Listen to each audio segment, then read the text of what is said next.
Hi, welcome back to another Ceramic Hour live stream. I'm going to go to the studio later today and send these off to get glaze fired. So, I don't know, I just wanted to show what is going to be coming out of the kiln soon. Obviously, because they're glazed, you can't really see what they're gonna look like.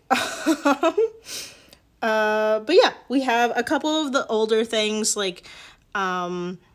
this cup, this vase. We glazed those in some videos. We have a paint palette, lots of textiles, the other stuff that I showed on the stream, which now have a clear glaze on top of them. So these dishes, this is like the little strawberry container, and then we have a vase over there that just didn't make it into the last kiln load, and then we have some underglaze swirled plates here, which have like a clear glaze on top. And so yeah, so this is what's going to go into the no glaze firing today, and we'll get that back like maybe a couple days, maybe up to a week or so. So yeah, so let me come back to my table here. And then once I get those back, we can do kind of like another little like kiln reveal, I guess. And then I can just kind of talk about like what we did glaze wise. Okay, the other ones, by the way, the other kiln reveals we did, some of the glazes were not what I thought they were. I can't really like update the video, so I'm not really sure. I'm not really sure like what I should do about that. I hope nobody watches it and is like, oh, these are great combinations. Let me just go and buy these glazes. Because some of them, I was really sure it was like certain combinations, but then later I realized they were not. So I'm sorry. Okay. So we are, I'm hoping that we can finish up our little pet bowl here. We also were working on a test slab cup. We will get to this at the end of the video if there's some more time for that. So let me just put these off to the side. I'm so excited to be bringing things to the studio. It has been so long since we've had anything go into the kilns. Today I'm picking up some bisque fired stuff, and then we're dropping off at the same time. Okay, this is like not quite leather hard. Generally, I think you're kind of supposed to attach at leather hard, but I don't know. I think we might just do it anyway. So what we're doing is we're just putting this this piece on top of here, again, because we do not want this like crevice. I was thinking about shoving some clay in there, but that's what I did with the other slab cups, and they cracked at those areas. So I just don't want to do that. I would prefer that this does not crack and it turns out, you know, as a finished piece. So we're just gonna grab our needle tool here. It's kind of like a needle tool. It just has like multiple scratchy points on it. So we're just gonna scratch this up. This is the connection point. And then I think we could do kind of try to attach it here as well.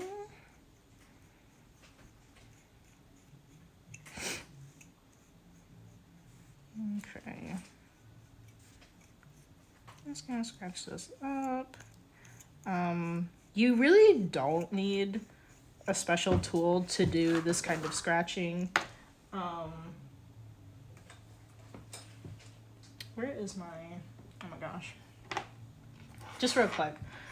This is like a typical needle tool that you have right here. And it just has like one point. You use this for so many things. So this is something that you would most likely definitely have. And then this one is more optional. It really doesn't matter like what you are roughing up the surface with exactly, as long as it's getting the job done. So you could like make your own tool that kind of, I don't know, maybe you just you tape some paper clips together and they're stabbing at it. You really just want it to rough up the clay, ultimately. Let me just like get some of this clay off of the our board here. And then we're also going to rough up this side. Doesn't really matter which side we do.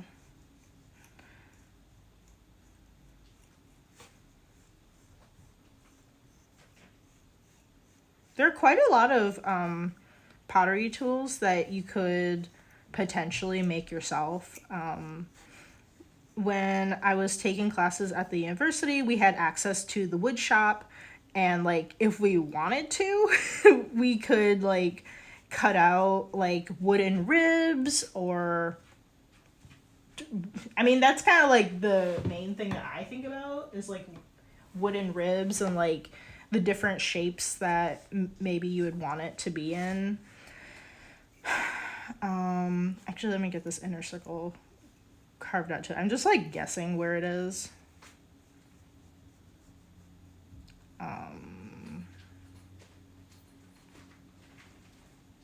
Yeah, but like whatever we wanted to like make in the wood shop, we could do that. I don't know, like people are living different lives out there, so maybe you have access to that kind of stuff somewhere. But yeah, there are all kinds of things that you could make as like pottery tools. You don't have to go and buy like everything. I think that's really common for potters, especially, is to like just make their own tools out of whatever they have. My pottery teacher showed us how to make a wire cutter out of fishing line. I'm trying to grab it, but this is what it is. It's for like pulling pots off of the wheel. And yeah, he was really cool. He showed us like how to make different things ourselves. We made that in class. Okay, so side note, I'm just kind of like, obviously we're trying to attach it, so I'm just trying to like push the two pieces together and then like wiggle them if possible, just kind of smush it around in there and try to like fully attach the two sides. See how this goes. But anyway, you can get really crafty, either making your own tools or scouting out potential tools in like different kinds of stores. I have mentioned quite a few times before, I have a lot of things that come from like the hardware store, maybe like the painting aisle. Oh my gosh, we have a giant crack here. That is not good. Right here. I'm not really sure what we should do. We like cover it with some clay. Okay, we can't ruin it now. We are like so far. Okay, let me like try to smush the pieces together and then we'll get to the crack. Anyway, sometimes like if you go to a arts and crafts store, I think a lot of times they don't have ceramic clay things, but you might be able to find polymer clay tools. Some polymer clay tools can be useful, such as like sprig molds. Or sometimes you can find like different like texture molds and stuff in the baking aisle. Lots of baking tools for shaping, carving fondant is applicable to clay. Lots of stuff in the baking aisle. Oh wait, okay, I almost forgot where I almost lost the thing. Okay, let me grab some. Actually, should I use this clay? I think this is fine to use. What we have over here. Yeah, baking aisle has so many things. I used to do cake decorating. So that in particular, within baking. I think I might, I mean, I don't know. Let me just double check. Is this the spot where that crack was? Oh my gosh. Okay, I think so. I don't know. I think I'm just gonna try to, it really has like pieced back together. So I think, maybe it'll be okay. If it cracks when it dries or in the bisque firing, we could put bisque fix on it.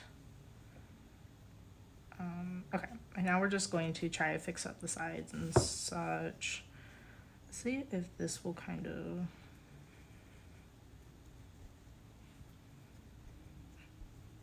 I'm trying to like get it to smush down onto that ring in the middle that we had.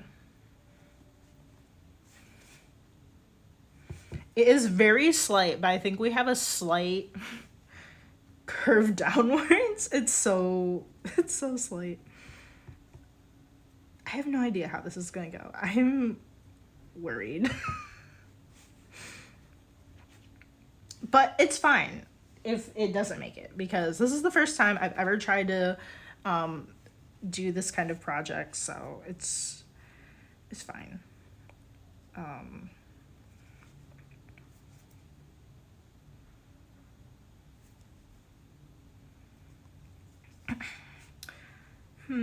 What else can you do for tools?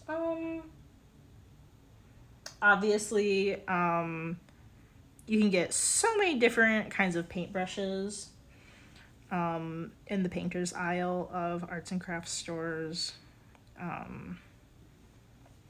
If you don't know much about paintbrushes,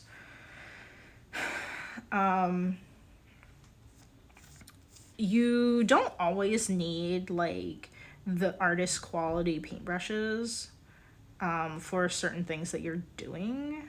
Let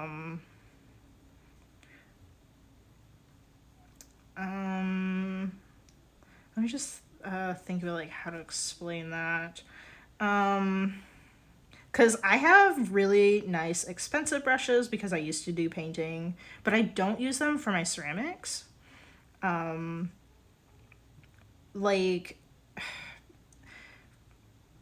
those kind of paintbrushes are really they really are for painters for the most part, and what they're doing is they're specifically made one out of like good quality materials. Sometimes they're synthetic, sometimes they are like animal hairs, which are typically more expensive. And the I think for the most part you'd see that in like maybe watercolor brushes with like animal ones, and that really is just like they're so much better to grab and absorb water. And I don't particularly feel like if you're doing ceramics you need any high-end brushes. This one special brush that I got, this is actually by Mako, so obviously made for ceramic artists, but this was actually really nice. I just used this to glaze a couple of our plates and stuff that we're gonna put into the next firing. It was really nice. I had some trouble with it with a glaze that was a bit thicker, but this other glaze that I was using that I thinned down a lot, it was like just like went on like a dream. I loved it. I don't know if you got a fan brush that was like for watercolor. I think they're a lot thinner. I don't think they're quite like this thick in bristles. So that's one thing I'm not quite sure about, but otherwise, let me just show you real quick. These are all just cheapo brushes that I get in like the more like child's area of like the arts and crafts store. Like these are the kind of brushes where you get like, I don't know, 12 for like $5 or like some crazy deal, something like that. And I do like the varieties of bristle heads and obviously like the different sizes for when I'm underglazing certain things or patching up any little holes of glaze that I might run into. But I feel like for the most part, you don't need expensive brushes. I have like single brushes that are like $50 because those are specialty like for watercolor or whatever, but I don't think that those are necessary. So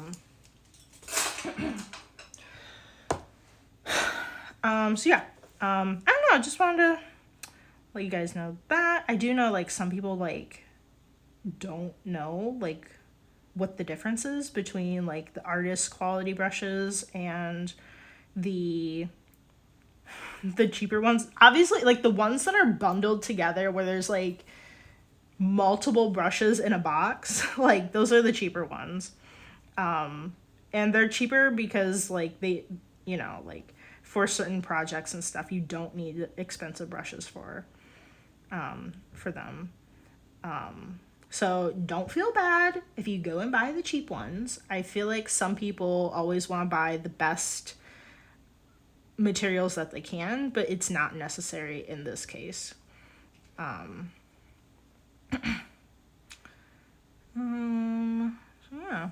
I'm just like, I don't know. I'm kind of like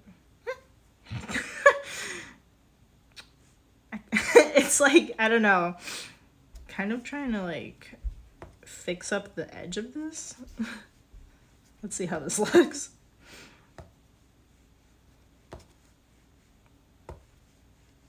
I just bring that up because I was at the craft store one time, arts and crafts store one time, and this lady she literally like had no idea what she was doing, and I think she accidentally bought a bunch of expensive brushes for just this like funsy like craft project that was like, you know, it wasn't like she wasn't super serious about like what she was doing, and I was like, oh my god, no, you don't need to do that. It's not necessary. You don't always have to go and buy like the most expensive supplies. And it's really important to know the difference of like why certain supplies are more expensive than others.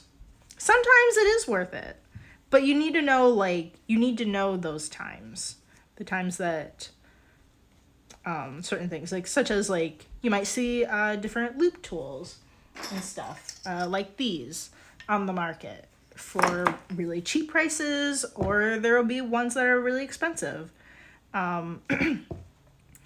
You know,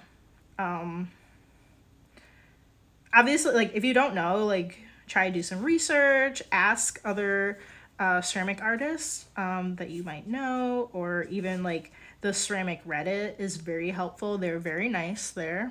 And just like ask them like, you know, like why are these more expensive? Why, you know, what is the benefit? Like, is that necessary, or, you know, are the cheaper ones fine for getting started? You know, people will tell you.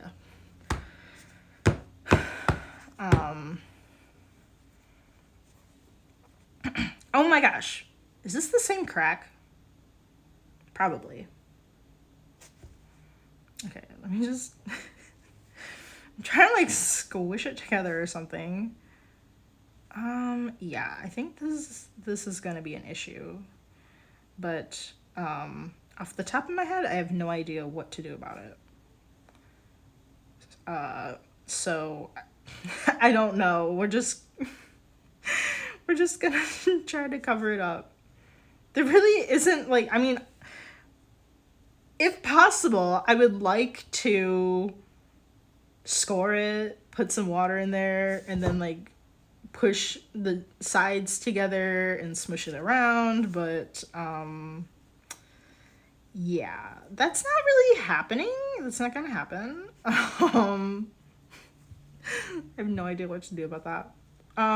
Well, this is our little dish. We're pretty much done with it. We really just need to fix up, just kind of, you know, just do a little bit of touch work. This little, I think that's my fingernail in here. Oh my gosh, we have another crack. This is not good. This is not good. Where did it go? Oh my gosh. I think it was right here. This is not good. It's very, it is a bit on the like drier side, so I can't blame it. So let's go ahead and start, just like smoothing out any rough areas and just doing any, really just like the final touches to it.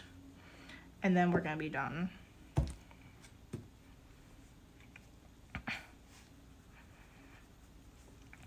Off of the top of my head, I don't have any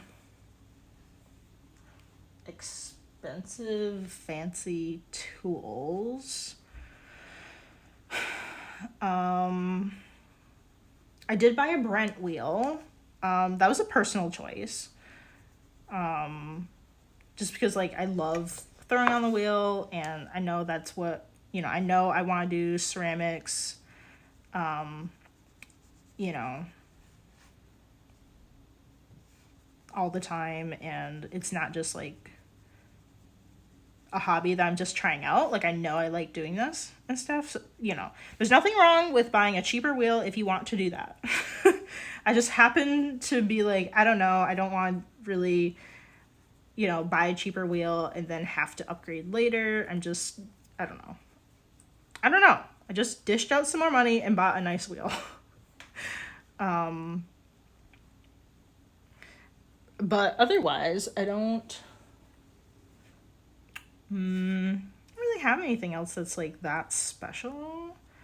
Tool wise, there are so many different kinds of like upgrades you can make to like trimming, carving kind of tools. Not really at that point where I feel the need to buy those right now. I don't know. I'm pretty like fine with what I have at the moment. Like I think like some are like, I don't know, they have like they're diamond tipped or something, or I don't even know. But I think it's fine to start off with basic loop tools and, you know, all those things for like trimming and whatever. There's nothing really special about ribs other than they come in different shapes. And then obviously some are rubber, or they could be wood or metal. Not entirely sure. I think that might be personal preference. Or the metal ones, I have seen them, some of them have like teeth on them. Sort of like they're like jaggedy. So, I mean, that's like a very particular use for it. Like you kind of could put that in rubber, but I don't think that would be like work as well, you know? So different things like that. I have seen sorry, we're just going to pivot a little bit in conversation. Um, I have seen like in the acrylic sections of like arts and crafts stores. I think they're like the acrylic section. I think I have seen them at the ceramic store. But they kind of look like ribs. Some of them are on their own, like this, but then some are attached and are kind of like a brush. And then they have like a jaggedy, or like a, I don't know. They have like a different, like a weird kind of end to them. And those are used for slip decorating. So you throw a glob of slip onto your piece, and then you can use that thing. It's in the shape either on its own like this, or it's in the shape of kind of like a paintbrush. In a way, you hold it just like a paintbrush, and then you can like I don't know. I think you could like put the piece on your wheel or banding wheel, throw the slip on there, and then you just like, make these like different marks with them. So there is that. Or I think it's kind of like the acrylic section, because acrylic paints, you can add different things to them to give them different properties. And one of them might be like a thickening agent. And you can get like you can put just globs of paint on your canvas, if that's what you're aiming for. And like it adds to like the paint. So it's not 100% paint that's being globbed on. But those things, I've seen them, I'm pretty sure I've seen them at the ceramic store too. But yeah, like whenever you're at like, particularly like an arts and crafts store, walk around and see what they have, because there's all kinds of things that you could end up using for ceramics. Even like, what are those? They have like stencils for letters, or stencils for like different patterns or pictures, like animals or something. And you could obviously use stencils for like underglazes and such, like different decorating techniques. Like, you really just have to kind of like walk around with an open mind, and just like see what else is there, and like be like, how can I use this? And I feel like, I mean, I don't really know, but I feel like ceramic artists like don't really go to craft stores, because I've noticed that they don't really have much of what we're looking for. Like they don't have much in terms of like clay, if they even have any. And then they never have glazes or underglazes. And then they might have some tools. Like, that's been my experience, like checking out the various stores that we have here in Portland. And there are a lot of, not just like the big box stores, but we do have like locally owned, like, kind of like locally owned artist type of stores, but they really don't have very much. Yeah, it's not a bad idea to go and check them out anyway, to see what they have that you could use for different reasons. If you want to really spend some big bucks, you could buy like a silhouette or a Cricut, and like you could make like custom kind of not decals. Shoot, I just lost it. I literally was just talking about it. I'm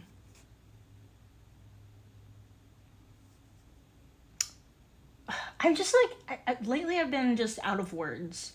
Like, I just can't think of the right word. So what a silhouette and Cameo do, or no, Silhouette or a Cricut, those are just brand names.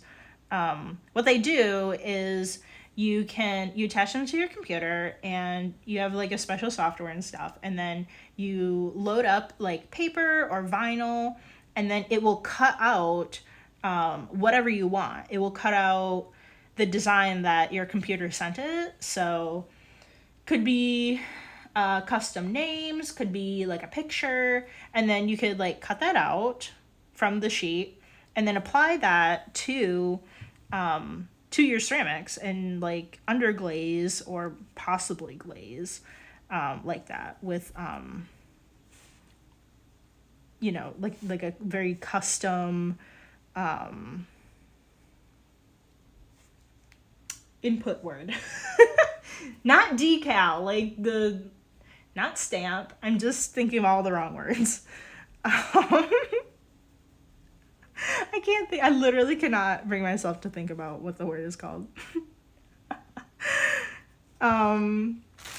Yeah, like I actually have a silhouette. I like never use it. I kind of hate using it. It's just, I don't know. I hate using like my printer and anything. I don't know. I hate using anything that's like not my computer. But that's just me. But like, I don't know. I've been thinking about like maybe doing something like that.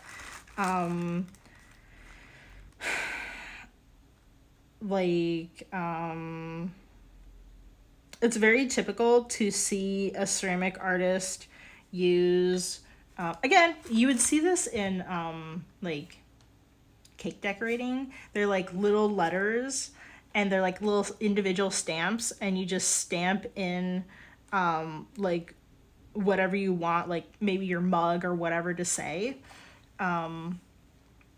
That's like most typically what I see ceramic artists do, but you could really just like up your game so much with all kinds of different stencil is the word that I was looking for. You could really do like so much with custom stencils, but I know like ceramic artists are not very like, I don't know, don't really work on a computer that much is what I would assume. You like working with your hands, not on some computer, and I totally get that, but I think it's a really I think that could be a really good avenue for all kinds of like really different work at the moment, because not a lot of people do it. Okay, well, here we go. Here's our pet bowl. It's going to shrink a bit. It's a decent size, I think. I would have preferred it to be a little wider, but this is what we got. And I would have preferred the angle of it to be a little larger. I'm just out of the right words. I would have liked it to have been more angled and not so close to being a right angle. We do have a bit of an angle, but I don't quite like it that much. I mean, it's not really what I pictured. But this is what we've got. And then here's our bottom. Just kind of like tilt it. You can kind of see where I pushed in that one area. This thing is gonna be wobbly as heck. I just know it. I just know it. I just know. Oh. And then I mentioned this in one of the other streams that we worked on. So a lot of people believe the myth that enclosed ceramics like this, like we have that area down here under, you know, under this slab of clay that we put here, where there are no holes to air it out.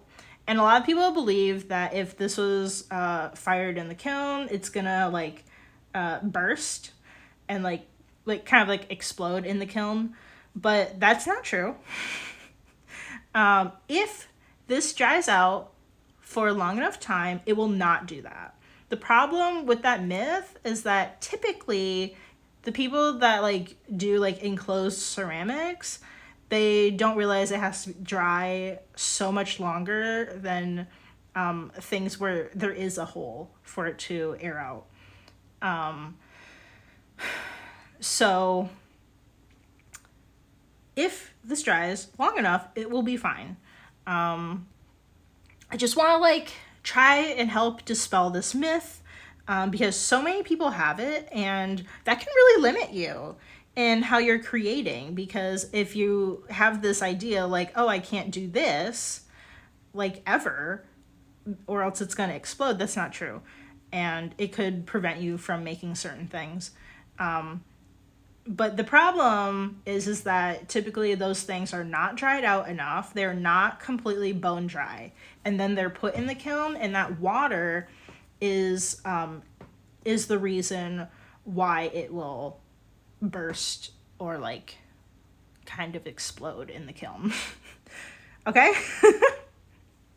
There's a very great video proving this, like busting this myth. She actually does it in her video, Pottery to the People.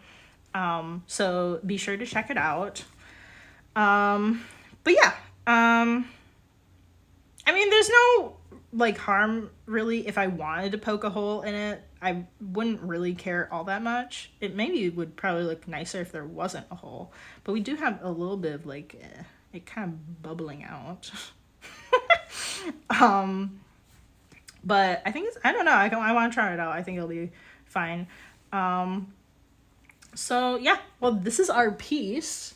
So let's put this off to the side. I think I will cover this in a like just lightly with some plastic to dry out, but I don't want to like wrap it up like too well, because then I think I'm gonna have a really hard time figuring out if it's completely dry or not. If I really covered it. This is gonna sit for a long time, just to be sure that it is completely dry. We don't want any kiln explosions. So let's go ahead and work with our little dude here.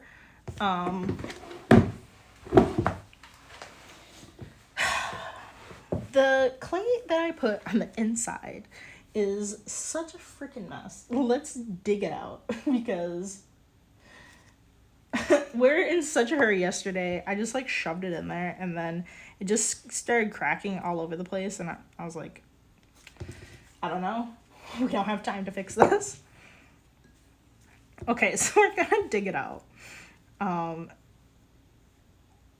What we're trying to do with this miniature piece is figure out what went wrong with our other slab cups, but we're just doing it in a miniature version, so we're not wasting too much time experimenting,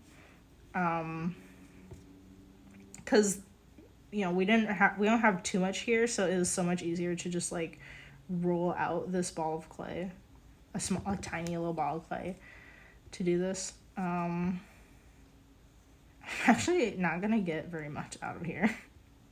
I don't know, it's all just like sticking to the sides, really. It's actually like pretty wet. I think we might have to do this again. I don't know, it's really like, I'm not sure if this is gonna mess up my results. I would hate to get positive results and then I go and make a regular size cup and then it doesn't turn out the same.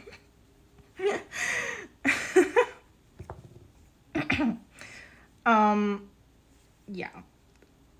I think I don't know if I really mentioned it, but I think, okay, so what we're trying to do, sorry, I'm like working like really far away. Sorry, the video hasn't been like centered this whole time. Okay, so we'll try to do like, I don't know if I'm gonna make another one off stream. I don't think I'm gonna make the second one in the stream.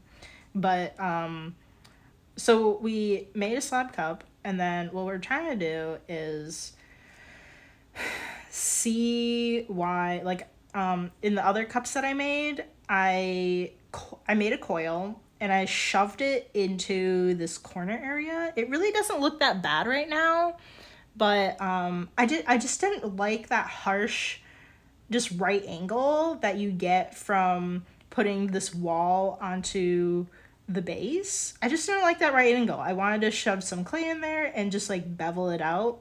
So I'm trying to figure out like why that cracked with our regular size cups. Like a bunch of them were cracking in this area, which is obviously there's something wrong with what we did. So I'm trying to figure out like, should that coiled clay have been like, does it matter that it was not wedged? I don't think I ever see people that are coiling. I don't think I've ever seen them particularly wedge their clay. So our definite problem is that the clay that we put in our slab cups earlier cracked because it wasn't like compressed enough. Like I shoved the clay in there and then we took multiple tools and like just like ran over it. So like, I don't know. I just would have thought that all of that would have compressed it in addition to like, I think putting it into a coil compresses it. Cause you're like, you're just like kind of smushing it. I don't know. You're like pushing it down, but it's also like moving outwards too. So I'm not entirely sure about how the compression is going here, but okay, I'm just gonna like cut off these little DB ends, and I don't know, it looks like kind of a lot, so let's just try to do like maybe one. But yeah, yesterday the coil that we were trying to shove in there, it was cracking a lot. Sorry, not yesterday. I didn't stream yesterday, the day before. I think you've seen it, but I obviously went to the doctor yesterday. But yeah, the stream before that, so that would have been Tuesdays. Okay, so we've got our coil. It's kind of drying out, so I'm just gonna maybe like grab a little bit of water and put it down here. I think that should help. You don't want our coil to be like too dry. This is the point where I tell you that I'm not a hand builder. All my expertise is like in wheel throwing. So I'm not entirely like, I'm very like self-taught in any of the hand building aspects. So I don't always know what I'm doing. And I hope that's obvious enough with how uncertain I am about everything that we're doing in the stream. Okay, it's just bothering me, so I'm just gonna like chop off that rough top there.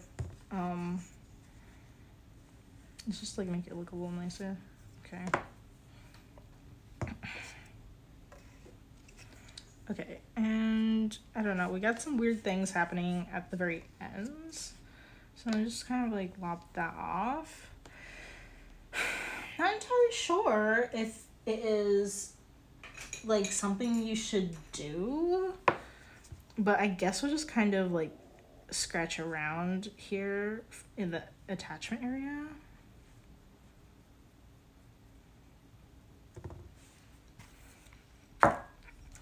And then I guess we'll just like scratch this up to be safe.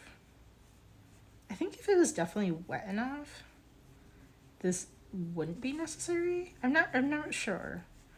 But it is a teensy bit dry from rolling it out. Okay. So let's put some water on here. You can use water or slip for your attachments.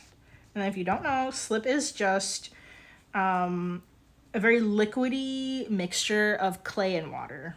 So I don't like have any. The only reason if I had any is if I started doing slip molds or if I did keep some around for attachments. Any kind of attachment, like mug handles, other handles, or just general doing things with slabs. Okay, so we are just... Sorry, I'm like trying to do this well, but I'm also like, I also need to like make sure you guys can see. And then you can make fun of me in the comments later. This looks so bad. It looks so bad. Okay. This is like this is basically what I did with the cups, but the cups were not, they were not wedged before I turned them into a coil. So I don't know if that's really the problem, but I did I really smushed them in there, smushed the clay around, and I feel like all the smushing should have compressed it. Because when you get cracks, that's because the clay wasn't compressed enough. So I'm just like not entirely sure why it didn't work out.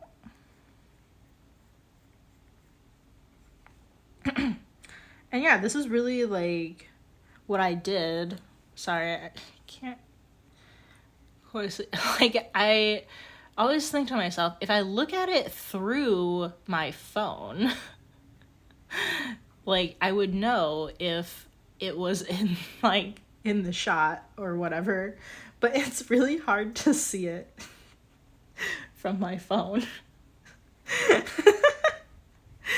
I don't know, it's like really, it's a little bit dark. Okay, so we're just smushing the clay around, and like if this one doesn't crack, like I'm not really sure. I kind of wouldn't be surprised if it did crack.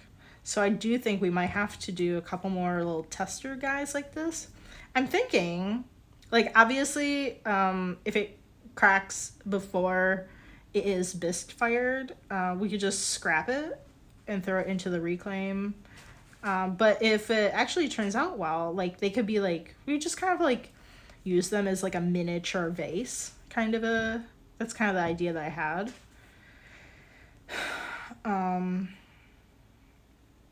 I really like those miniature vases that we did earlier in the stream. So I definitely want to make some more of those. And that'd be a really good one to do a tutorial on for the YouTube channel. I totally get it.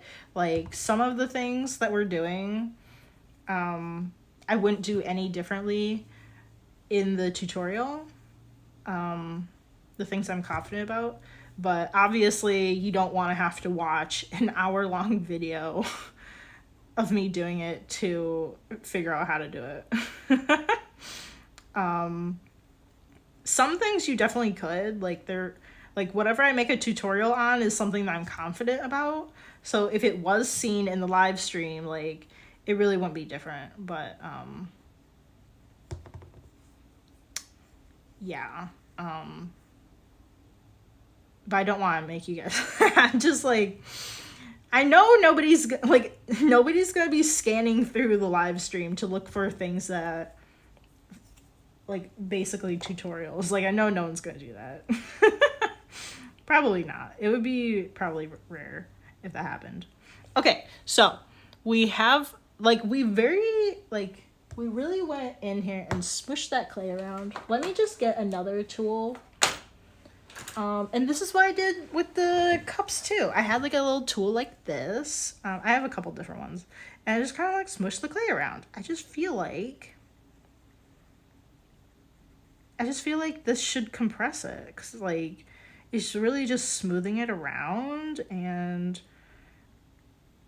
really just like pushing it. I don't know. It's just pushing it around and stuff. And I just feel like, why wouldn't this be compressing it? I don't know. So we're gonna have to do a couple tests of these. I think I'm gonna do them off stream. I don't like to do too many of the same things. I want to try to keep it interesting. So,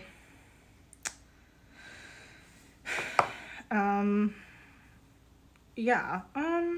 It is a little dry, so we could do a bit of trimming on it. We have about like 10 minutes left. Sorry, I'm so sorry. I started a bit late. I tried to get to the stream as close to one as I can, but we had a little trouble today. Oh, let me grab my thing real quick. Okay, so let's just like chop off a bunch of this extra bits. Every time I slab build, this happens. See, like how it's not like straight, and I'm like lobbing like this chunk off. I need to address that. Obviously, there's something I'm doing that's like not quite right.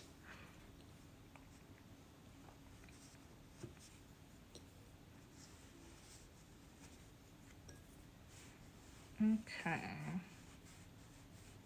Oh, I don't know if I mentioned it. I think I did.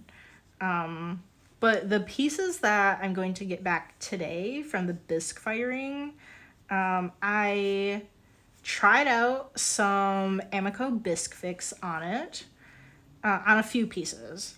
So I'm gonna see how it did, and I'm gonna I'll try to remember to share those results tomorrow in our stream.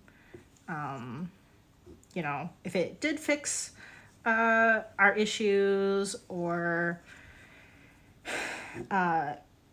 maybe not quite. I don't know. I've never used it before, and I don't know. I'm just I'm hoping that everything is fine, but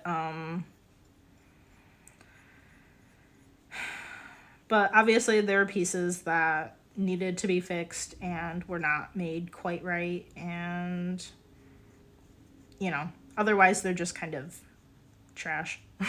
Other than just like experimenting with the bisque fix.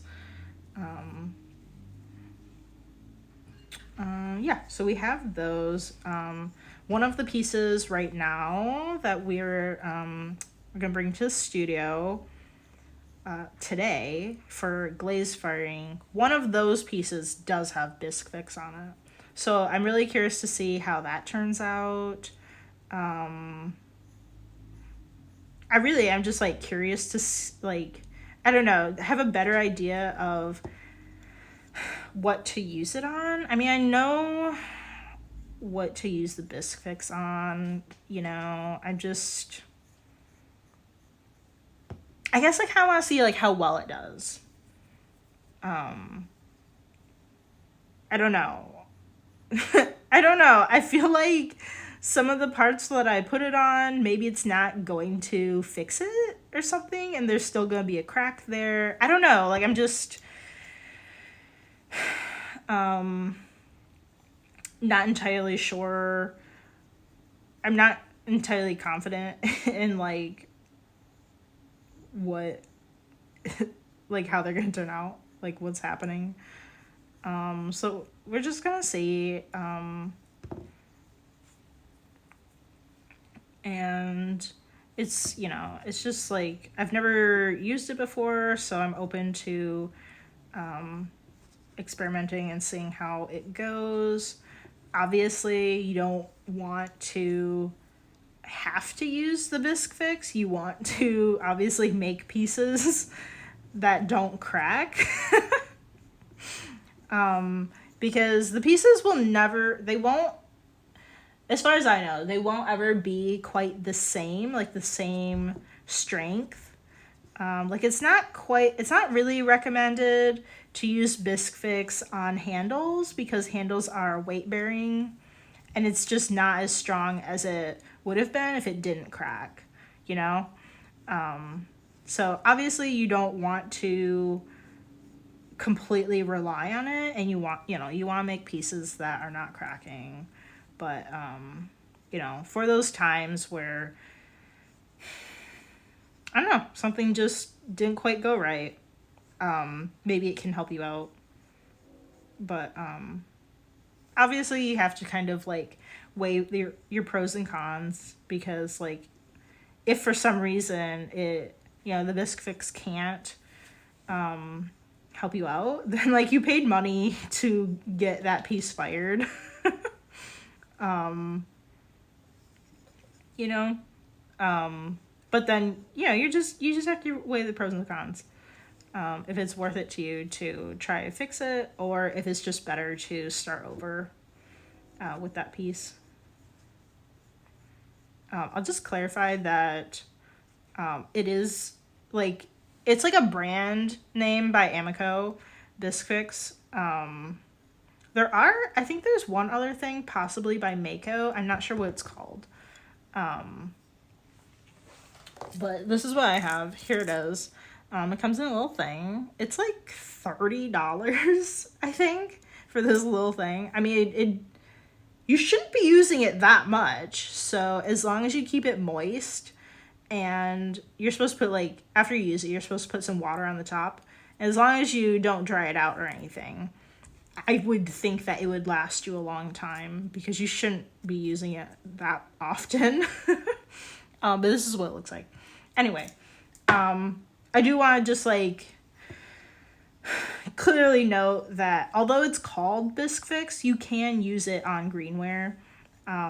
Like I mentioned, I put it on pieces that are in a bisque firing right now. I think they named it Bisque Fix because I think it's a little bit less likely that you'd put Bisque Fix on a greenware piece, because I think a lot of those times when you see something that has cracked from drying, you would probably scrap it. I think a lot of people probably would scrap it and cut their losses. But sometimes when you have a piece, it looks fine, and then you get it back from a bisque firing, and then a crack appears. And it just wasn't something that was visible previously. So I think that's why it's called Bisque Fix, but you can put it on greenware and bisqueware, just to clarify that. Amico they actually have 2 videos that touch on their Bisque Fix, and just like have some other info for you if you want to go check that out on YouTube. Very informative. And the lady has some actual examples of some pieces where she applies the Bisque Fix to them, and that. And yeah, just kind of talks about it and whatever. I'm not entirely sure like what Bisque Fix is. I don't think it says either. Like what exactly it is. Like like I'm not sure if there's anything wrong with putting it on the bottom of a pot and then it firing. I don't know.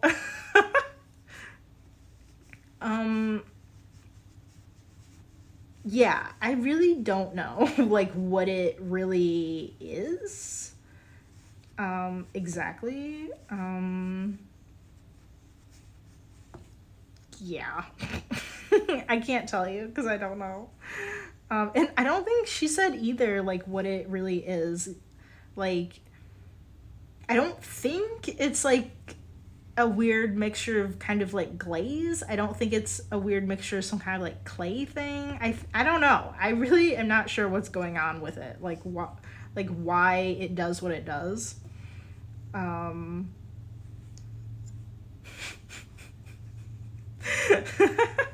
not sure. I think I might put it on the bottom of a pot. I'm not sure if that's a bad idea or not, because I don't really know what it's made out of, really.